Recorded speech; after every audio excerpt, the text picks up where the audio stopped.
હું વલસાડના મીડિયા મિત્રોના માધ્યમથી, વલસાડ મીડિયાના માધ્યમથી વલસાડ જિલ્લાના તમામ જનતાને અને ખાસ કરીને વાલીઓને જેના બાળકો, પિતા અને માતા જેમના બાળકો સ્કૂલ્સમાં સ્ટડી કરી રહ્યા છે અને સ્કૂલના તમામ ટ્રસ્ટી અને પ્રિન્સિપલ્સે પણ રિક્વેસ્ટ કરીશ કે આપની સ્કૂલમાં કે આપની શાળામાં ગમે ત્યાં જો નાના બાળકો વ્હીકલ લઈને આવતા હોય તો તાત્કાલિક તમે પેરેન્ટ્સ સાથે કાઉન્સેલિંગ મિટિંગ રાખો અને 18 વર્ષથી નીચેના કોઈપણ વ્યક્તિ છે એને વ્હીકલ ચલાવવું ના જોઈએ.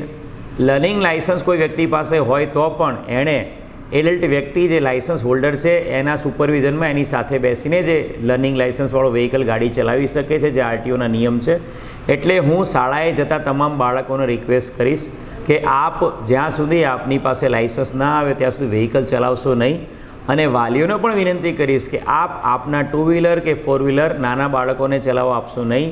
એ ગુનાહિત કૃત્ય બને છે. અને જે રીતે આ કિસ્સામાં વલસાડ સિટીના જે ટાબરિયાઓએ વ્હીકલ ચલાવ્યું એ કિસ્સામાં જે અમે MV એક્ટ 199 એ મુજબ ગુનો દાખલ કર્યો છે, એ રીતે આપના નાના બાળકને વ્હીકલ ચલાવવા આપવું એ આપની વિરુદ્ધ ગુનાઓ દાખલ થવા માટે બની શકે છે અને આપની વિરુદ્ધ ગુનો દાખલ થઈ શકે છે.